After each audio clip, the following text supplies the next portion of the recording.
Hey, what's up? Slunts Joker here. I know you haven't seen me in a while. I've been really enjoying my new PC. Finally got it's fully set up now. Graphics card, monitor, got a sexy ass new microphone. But I wanted to get with you guys and do a quick E3 reactions video. I know the big theme of this E3 obviously was, Xbox One versus PS4. Who's got the better games? Who's got the better features? What's the price is going to be? Blah, blah, blah, blah, blah, blah, blah, blah, blah. Personally, I don't give a fuck. If I was going to be buying either one or the other, I would probably go with the PS4. Fucking Sony! Sony, the PS4! The reason for that being is it's much more powerful. You don't have to be online to use it.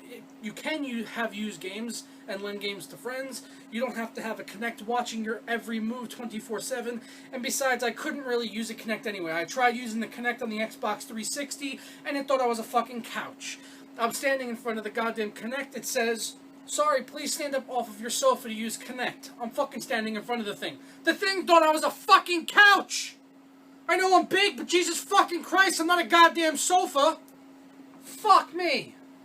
So yeah, despite on the previous generation, I owned both consoles. Before I got into PC gaming, I did own both consoles. I was definitely Xbox 360 all the way. My PS3 kind of served as just a Blu-ray player that occasionally played games, mostly Uncharted. I played all three of the Uncharted games, loved them.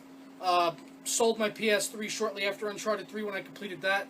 Kind of actually wish I still had it because The Last of Us just came out. That game looks fucking awesome. I would actually like to play that. If someone gets to work and actually gets a really good emulator on the PC, I'm definitely going to try to download that game so I can play it because it looks fucking amazing. Absolutely stunning reviews everywhere.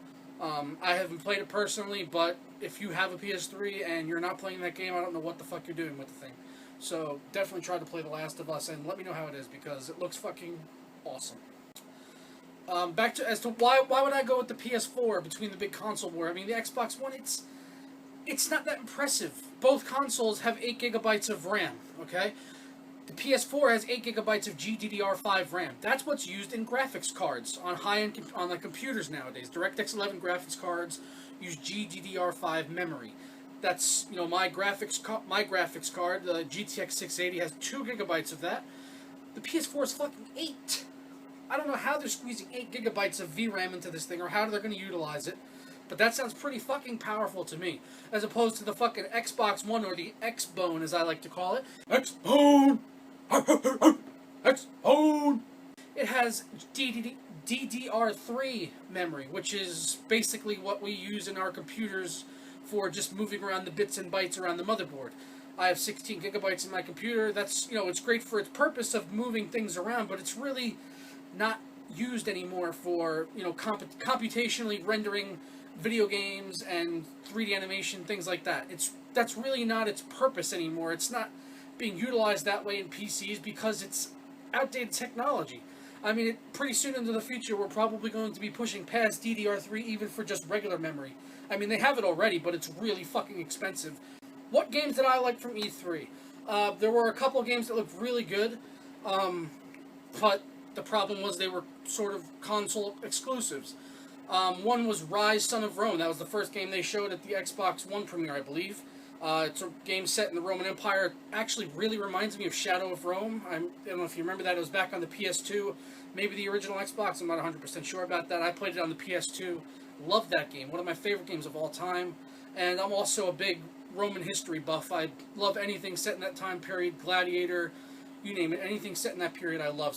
And that game looks fantastic running on the Xbox One. I wish that was coming out in the PC. I mean, when they said it during the press conference, the guy was sort of wishy-washy on it. He said it was going to be exclusive to the Xbox One at launch, and he said it just like that quickly. He didn't put emphasis on the at launch, meaning that it'll come to other platforms later on, maybe the PC, maybe the PS4, who knows. Personally, I would love to see it come to PC because it does look really fucking good. Another console exclusive that looked really awesome was Tom Clancy's The Division. I watched that, I think it was like a 7.5-minute demo. They announced it was only coming to the PS4 and the Xbone. That game looks fucking awesome. It's like, it's kind of like a Ghost Recon Future Soldier, but it's not set in a military setting. It's sort of like a post-apocalyptic world set in New York City, open world. The graphics looked absolutely fucking stunning. I wish that game was on PC, but they said it's a console exclusive. So, I mean, like I said, if I do need to get a console in the next generation to play some of these games, it would probably be the PS4. Although my heart really does kind of lie with the Xbox 360 in that from that regard, because I love the exclusives on that. I like Gears of War. I kind of like Halo's okay. But I would love to see a next generation Gears of War game if it was done by Epic Studios. If it's done by People Can Fly, they can just go fuck themselves. I can care less about that studio. Epic Studios needs to make the next generation Gears of War. If they do, if they make a Gears of War 4 or another prequel and it's done by Epic, I will probably get an Xbox One. Probably. So just some other games that I saw at E3 that I kind of caught my eye was Thief. I'm definitely waiting for that one. I played the first and second one. Thief was a great game. I'm hoping they do it right, and I'm hoping it's good. Splinter Cell Blacklist, I saw they were talking about at the Nvidia conference about the DirectX 11 features. That looks amazing. Witcher 3, wow, Witcher 3 looks fucking fantastic. I know, I'm sorry, I'm not much on adjectives. I have like 3 adjectives I use. I use hot, amazing, fantastic, and that's pretty much it. I have about 3 adjectives in my vocabulary, so excuse me. But Witcher 3 does look fucking stunning. There's a new one. That's a new adjective. Witcher 3, though. My God, I love Witcher 2. Witcher 2, DirectX 9, even though, on the PC, fucking looks, jaw-droppingly good. Jaw-droppingly good. Which, if you've not played Witcher 2 on the PC, you need to. If you played it on 360, you've not experienced it, because that was like looking at a smeared turd. Alright, on the PC, oh, God, one of the most beautiful games I've ever seen. And to all be running on DirectX 9 is an accomplishment in its own right.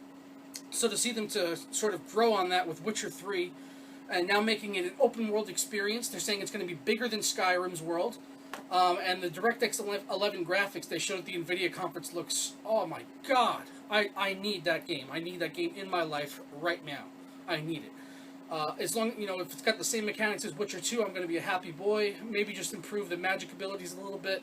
But I totally cannot wait for Witcher 3. Just fucking bring that game out now. Give me a fucking demo. I don't know, anything. I just need more of that game in my life. And then, of course, how could I forget Battlefield 4? My God, Battlefield 4 looks great! They've done some really, really cool things with the engine. The destruction looks like it's gotten a little bit of an upgrade. Some of it's kind of scripted with the buildings collapsing and things like that. I still think Bad Company 2 had the best destruction, because you could literally level the fucking map. And you can't do that in Battlefield 3, and I don't think you can do it in Battlefield 4 either. And the reason for that is they have all sorts of different assets because they want it to look differently, which I understand. Bad Company 2 kind of was like, well, if you've seen one building, you've seen them all, because they were just all the same building right next to each other, which is why the destruction was sort of easier in that game for them to code, I guess. But for Battlefield 4, the graphics, they've stepped it up a bit. There was like a 20-minute video on Machinima where they did an interview with one of the developers. They were talking about some of the graphics enhancements they did, particularly the water, which if you've seen my previous video about Battlefield, I talked about the water a little bit because it looked shit in all the previous games. They've got real-time water simulation. It looks like they've added some tessellation as well to the water and some of the surrounding environments and game assets, so that is looking awesome. As far as game mode features, the spectator mode, that looks great. The commander mode I really couldn't give 2 fucks about. I'll never be doing that. I'd rather shoot people in the face, not playing on a tablet. Although maybe if I'm taking a shit, maybe I'll whip out a tablet and play some Battlefield. I don't fucking know. And then the other thing was, which has not really been covered a lot, is the squad perks, which has changed completely. Battlefield 3, you had a problem where people would sort of stack their squad perks, although you wouldn't get the effect of having them stacked. So like if you had 2 guys with frag grenades perks on, you wouldn't get 3 or 4 frags. You still just get 2 frags. So you would have people doubling up on perks because they're fucking idiots. In Battlefield 4, that will not be an issue, because the way that it works is the squad leader will choose 4 perks, and then as your squad works together throughout the round, you guys earn squad points, and it sort of levels up. There's a little experience bar down bottom left above your squad members, and you unlock them in the order that the squad leader has chosen. So you can go like sprint, frag, ammo, suppression, and then you level it up as the round goes on, and you complete squad objectives. So that looks like it's going to be a lot better. Hopefully it'll maybe actually encourage people playing together as a squad, and because they're putting in VoIP on the PC, you'll be able to talk to your squad mates. That'll probably go a long way in helping that as well. So Battlefield 4, cannot wait for that. Can't wait to play the beta. Hopefully, whenever the fuck that comes out. Yeah, definitely. Battlefield 4. Need that game. Need it right now. And the last thing I wanted to touch on was my complete disgust at how the PC was represented at E3. We basically were made to feel like the nerdy kid in the corner that no one sort of wants to talk to, none of the girls want to dance with, and we're just kind of sitting there fucking kicking rocks. Nothing to do. No one's talking about PC. They had an Nvidia booth at E3. They were giving away GTX 780s, probably to just anyone that fucking walked through, because most of the people there probably don't even know what Nvidia is. And then there was also an Nvidia press conference. I mean, little did we know, there was an Nvidia press conference. The only coverage I saw of it was on the PC, the Maximum PC Magazine YouTube channel, and I'll put a link to that in the description. They had a few videos going up that looked like it was shot on a guy's iPhone from the audience. That's how little love the PC got. That was the best it was some guy sitting in the crowd at the Nvidia conference. It looked like it was shot in a fucking dark alley with hookers giving blowjobs around the corner. I mean, I understand consoles is where the big money's at, but I mean, they get, they're on TV on Spike, they're getting live streams on just about every fucking website you can find on YouTube, and Nvidia does a press conference and it barely even gets a mention. No one even fucking knew it happened. No one even knew it happened. I happened to come across a video where they were they were talking about all the tech in Witcher 3, which I was like, that was an amazing video. It was only like a minute and a half long. But I was so glad to have seen it, and thank you so much to Maximum PC for, covering that and putting the videos out there, even though it does look like it was shot on an iPhone, like I said. But either way, I'm just glad I got to see it. Maybe at some point someone will post a professional-looking version of that. Maybe Nvidia has video of it. Up to this point, I have not seen it anywhere. But fingers crossed, because I would like to watch that whole press conference, because, I mean, I'm an Nvidia user. I love Nvidia. So, yeah, hopefully I can get to see that at some point. And show some fucking love to the PC in the future, E3. Come on! What the fuck? I know it's a console war, but what the fuck? We play games too! We're on the fucking cutting edge of technology, not them. Their fucking console's coming out later this year as like a mid-range gaming PC. So what the fuck? What the fuck?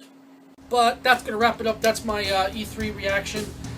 Thank you guys for watching. Don't forget to hit the like button, comment, and subscribe if you're not already. And follow me on Twitter at JokerSlump.